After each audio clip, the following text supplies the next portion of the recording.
حیض روکنے کی دوائی کا استعمال جائز ہے؟ جواب: جی ہاں، خواتین اس مبارک سفر میں ایسے عارضہ سے بچنے کے لیے ادویات کا استعمال کر سکتی ہیں۔ حضرت عبداللہ بن عمر رضی اللہ تعالی عنہ سے جب پوچھا گیا کہ عورت ایسی دوا استعمال کر سکتی ہے جس کی وجہ سے وہ واپسی تک حیض سے محفوظ رہے، انہوں نے فرمایا میں اس میں کوئی حرج محسوس نہیں کرتا، بلکہ فرمایا اس سلسلے میں پیلو کا پانی بھی مفید ہوتا ہے۔ اگلا سوال ہے، مرد اور عورت کے احرام میں کیا فرق ہے؟ مرد احرام میں سلا ہوا کپڑا نہیں پہن سکتا، لیکن عورت کو جائز ہے کہ وہ سلے ہوئے کپڑے پہنے، جس طرح کے احرام سے پہلے روزمرہ زندگی میں اس کا معمول تھا۔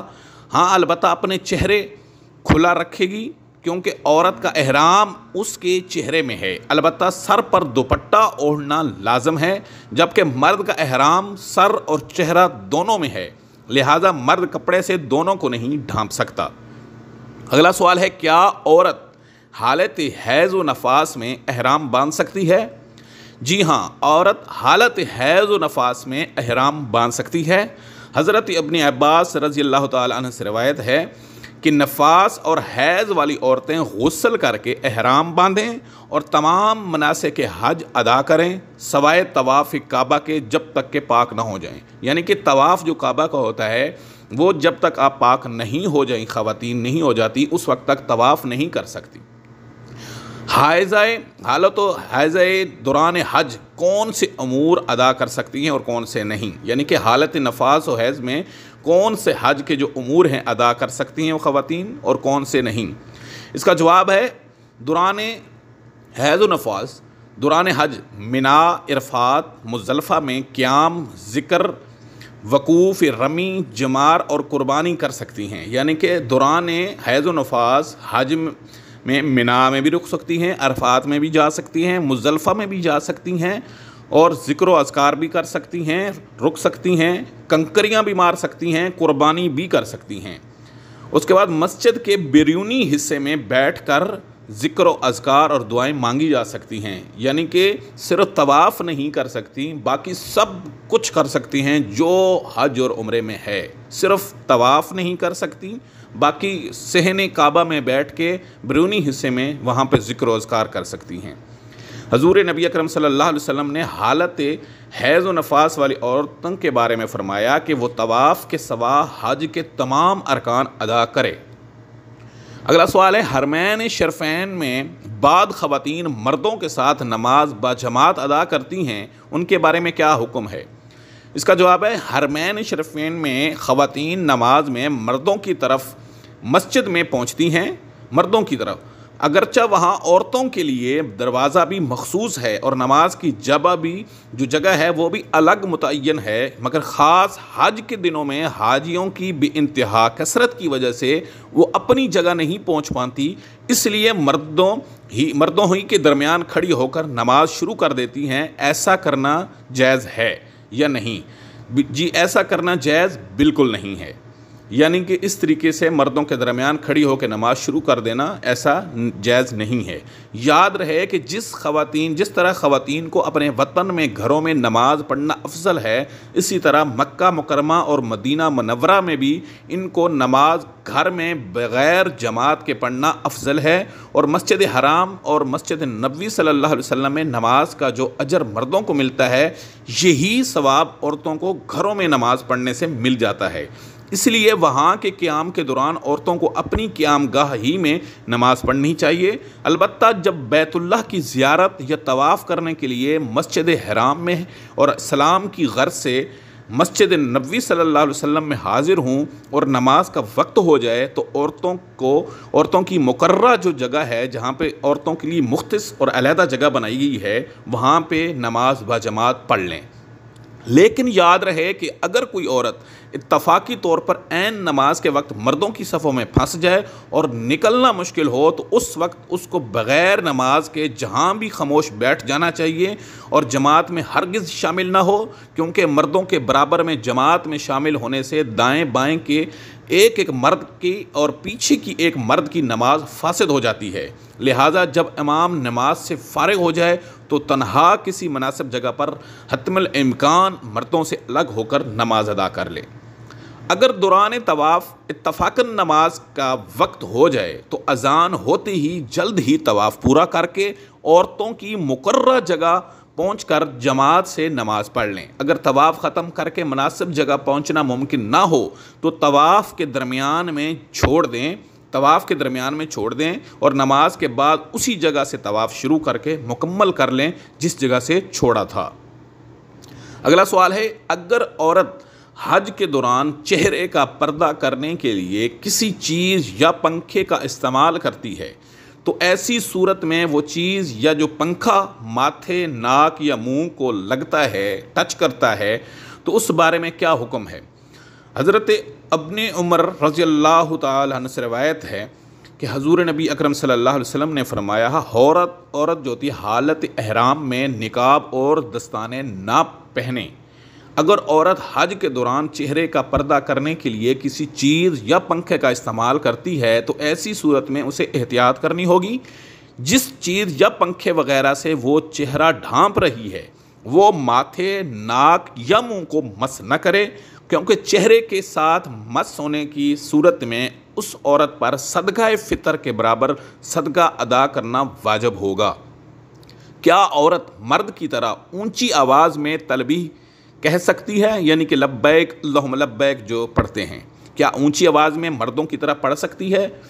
جواب ہے جی نہیں، عورت مرد کی طرح اونچی آواز میں تلبیہ نہیں کہہ سکتی، البتہ اتنی آواز میں کہنا جائز ہے جیسے وہ خود سن لے۔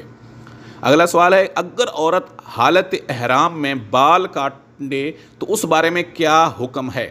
اگر عورت حالت احرام میں پورے یا 1/4 سر کے بال انگلی کے ایک پور کے برابر کاٹے، جو کہ ہر عورت کو ہر عمرے یا حج کے بعد یہ کاٹنے ہوتے ہیں، ورنہ اس کو صدقہ دینا، اس کے بعد دم دینا پڑ جاتا ہے، دم ایک بکرا دینا پڑ جاتا ہے۔ اگر عورت اپنے جو سر ہے اس کے 1/4 سر کے بال انگلی کے ایک پور کے برابر نہ کاٹے تو اسے دم یعنی قربانی، بکری کی قربانی دینی یا اس کے کم میں صدقہ یعنی صدقہ فطر کے برابر گندم کا نصف سا یا اس کی قیمت ادا کرنی پڑتی ہے۔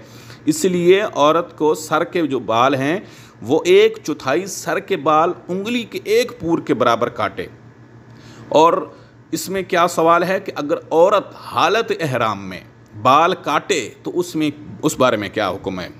اس میں یہ ہے کہ اگر عورت حالت احرام میں پورے یا 1/4 سر کے بال انگلی کے ایک پور کے برابر کاٹے تو دم یعنی بکری کی قربانی دے اور اس کی کم میں صدقہ یعنی صدقہ فطر کے برابر گندم کا نصف سا یا اس کی قیمت ادا کرے، یعنی کہ آپ حالت احرام میں بال نہیں کاٹ سکتی۔ اگر عورت حالت احرام میں ہوتی ہے تو اس وقت یہ انگلی کے ایک پور کے برابر کاٹے تو دم یا بنی قربانی کا بکرا دیا جا سکتا ہے۔ اگلا سوال ہے، طواف کے دوران اگر عورت حیضہ ہو جائے تو اس کے لیے کیا حکم ہے؟ طواف کے دوران اگر عورت حائضہ ہو جائے تو وہیں سے طواف چھوڑ دے، یعنی کہ حالت حیض و نفاس۔ اگر عورت کو دوران طواف یہ چیز آ جاتی ہے، حالت حیض و نفاس ہو جاتا ہے، تو عورت کو چاہیے وہیں سے طواف چھوڑ دے۔ اگر عمرہ یا حج کا طواف تھا تو پاک ہونے کے بعد مکمل کرے، اور اگر نفلی طواف شروع کر دیا تھا تو بھی بعد میں اسے ادا کرے، کیونکہ اگر کوئی نفلی کام شروع کرنے کے بعد چھوڑ دیا جائے تو اسے مکمل کرنا ضروری ہوتا ہے۔ یعنی کہ اگر کوئی عورت حالت طواف کر رہی ہے، عمرہ ادا کر رہی ہے اور دوران طواف حالت حیض و نفاس ہو جاتا ہے تو اس کو وہیں پہ چھوڑ دینا چاہیے جہاں سے ادا کر رہی تھی، اسے پاک کر کے اس کو دوبارہ شروع کر دیا جاتا ہے۔ اگلا سوال ہے، اگر کسی عورت نے حالت حیض و نفاس میں یا بے وضو طواف کیا تو اس کے لیے کیا حکم ہے؟ اگر عورت نے حالت حیض و نفاس میں یا وضو مکمل طواف یا 4 پھیرے کیے تو دم دے گی، یعنی کہ بے وضو یا حالت حیض و نفاس میں طواف کر لیا ہے، 4 پھیرے کر لیے ہیں تو دم دے، اور 4 پھیرے سے کم بے وضو کیا تو ہر پھیرے کے بدلے صدقہ دے۔ یعنی کہ اگر حالت حیض و نفاس میں طواف کرتی ہیں تو ان کو ایک دم دینا پڑ جائے گا جو کہ ایک بکرے کے برابر ہوتا ہے، اور اگر بے وضو کرتے ہیں تو جو بے وضو کوئی بھی طواف کے 7 چکر ہوتے ہیں، ہر چکر کے بدلے اس کو صدقہ دینا پڑے گا، ہر پھیرے کے بدلے اسے صدقہ دے۔ اگلا سوال ہے، کیا خواتین بھی مردوں کی طرح رمل کریں گی؟ جی نہیں، خواتین مردوں کی طرح رمل نہیں کریں گی، یہ صرف مردوں کے لیے سنت ہے۔ اگلا سوال ہے، کیا وقوف عرفات کے لیے جہاں پہ عرفات میں رکتے ہیں یعنی کہ حیض و نفاس سے پاک ہونا شرط ہے؟ یعنی کہ حج کے دنوں میں جب عرفات میں خواتین جاتی ہیں تو کیا وہ حیض و نفاس سے پاک ہونا شرط ہے کہ نہیں؟ اس کا جواب ہے جی نہیں، عورت کو ایام حج میں، حج کے دنوں میں یعنی کہ حیض کا آنا ان امور کی ادائیگی کے لیے کوئی رکاوٹ نہیں ہے۔ وقوف عرفات، وقوف مزدلفہ اور رمی جمار سب کچھ کر سکتی ہیں، صرف یعنی کہ طواف نہیں کر سکتی، باقی حج کے تمام رکن ادا کر سکتی ہیں۔ اگلا سوال ہے، عورت کے لیے حج کے دوران سر کے کتنے بال کٹوانے کا حکم ہے؟ اس کا جواب ہے، عورت پر انگلی کے 1 پور کے برابر بال کٹوانا لازمی ہے، یعنی کہ عورت حج کرے یا عمرہ ادا کرے، اس عورت پر انگلی کے 1 پور کے برابر بال کٹوانا لازم ہے۔ حضرت عبداللہ بن عباس رضی اللہ تعالی عنہما سے مروی ہے کہ حضور نبی اکرم صلی اللہ علیہ وسلم نے فرمایا ہے، حلق سر منڈوانا عورتوں کے لیے نہیں ہے، عورتوں کے لیے تفسیر انگلی کے 1 پور کے برابر بال کاٹنا ہے۔ خواتین کو قصر سے وہی ثواب ملے گا، یعنی کہ خواتین کو جو 1 پور جو کاٹتی ہیں ان کو وہی ثواب ملے گا جو مردوں کو مکمل بال سر کے گنجا یعنی ہونے کا، گنجا کرنے پر حلق کروانے سے ہوتا ہے، وہی ثواب سیم ملے گا۔ اگلا سوال ہے، اگر کسی خاتون کو طواف زیارت افاضہ کرنے سے پہلے حیض آ جائے تو اس کے لیے کیا حکم ہے؟ سوال کیا ہے، اگر کسی خاتون کو طواف زیارت افاضہ کرنے سے پہلے حیض آ جائے تو اس کے لیے کیا حکم ہے؟ یعنی کہ اگر کسی، اس کا جواب ہے، اگر کسی عورت کو طواف زیارت کی ادائیگی سے پہلے حیض آ گیا تو وہ طواف نہ کرے، بلکہ اس وقت تک تاخیر کرے جب تک کہ پاک نہ ہو جائے۔ اگرچہ ایام نہر گزر جائیں اور اس پر تاخیر کی وجہ سے کوئی دم لازم نہیں آئے گا، البتہ ایام نہر میں پاک ہونے کے بعد اس کو اتنا وقت مل گیا تھا کہ طواف کے اکثر چکر یہ ادا کر سکتی تھی، اور پھر اس نے تاخیر کی تو دم دینا لازمی ہو جائے گا اگر تاخیر ہو گئی تو۔ اور اگر اس نے وقوف عرفات اور طواف زیارت ادا کر لیے اور طواف وداع کے وقت اس کو حیض آ گیا تو طواف وداع اس سے ساقط ہو جائے گا اور اس پر کوئی فدیہ بھی واجب نہ ہوگا۔ حضرت عائشہ رضی اللہ تعالی عنہ سے مروی ہے کہ حضور نبی اکرم صلی اللہ علیہ وسلم کی خدمت میں ذکر کیا گیا، حضرت صفیہ بنت حیہ کو ایام منا میں حیض آ گیا، آپ صلی اللہ علیہ وسلم نے فرمایا، کیا وہ ہمیں روکنے والی ہیں؟ تو صحابہ نے عرض کیا کہ انہوں نے طواف زیارت کر لیا ہے۔ حضور نبی اکرم صلی اللہ علیہ وسلم نے فرمایا، اب کوئی بات نہیں۔ حضرت عائشہ رضی اللہ تعالی عنہ سے مروی ہے کہ عورت طواف زیارت کر چکے اور پھر اسے حیض آ جائے تو وہ چلی آئے تو اس صورت میں اس پر کچھ واجب نہیں ہے۔ ناظرین، مزید اگر کسی خواتین کو کوئی بھی سوال کرنا ہو تو کمنٹ میں بتا دے گی، ہم کمنٹ میں ہی جواب دے دیں گے۔ ہمارے ایڈمن ہمارے خواتین کو جتنے بھی مسائل کے بارے میں کوئی بھی سوال ہوگا وہ ہمیں بغیر جو بھی ہے کوئی بھی سوال ہو تو وہ اس کمنٹ میں کر دیں، ہمارے ایڈمن اس کا جواب دیں گے۔ تھینک یو، جزاک اللہ، شکراً، اللہ حافظ۔ نیکسٹ ویڈیو میں ملیں گے، اس وقت تک اجازت دیجیے، اللہ حافظ۔ کوئی بھی ویڈیو مکہ اور مدینہ کی زیارات کی دیکھنی ہو یا آپ نے مکہ اور مدینہ کے مسائل کے بارے میں یا سعودی عرب کی جتنی بھی زیارتیں ہیں ہم بار بار دکھاتے رہتے ہیں، ہر جگہ پر لائیو براہ راست پہنچ کر آپ ہمارے چینل کو لازمی سبسکرائب کریں تاکہ حج اور عمرہ اور سعودی عرب کے تمام مقامات اور مسائل اور زیارتیں اور سیر و تفریح اور خوبصورت علاقے اور ویلوگ ہمارے اس چینل پر دا وزٹر کنگ آپ دیکھتے رہیں گے۔ اللہ حافظ۔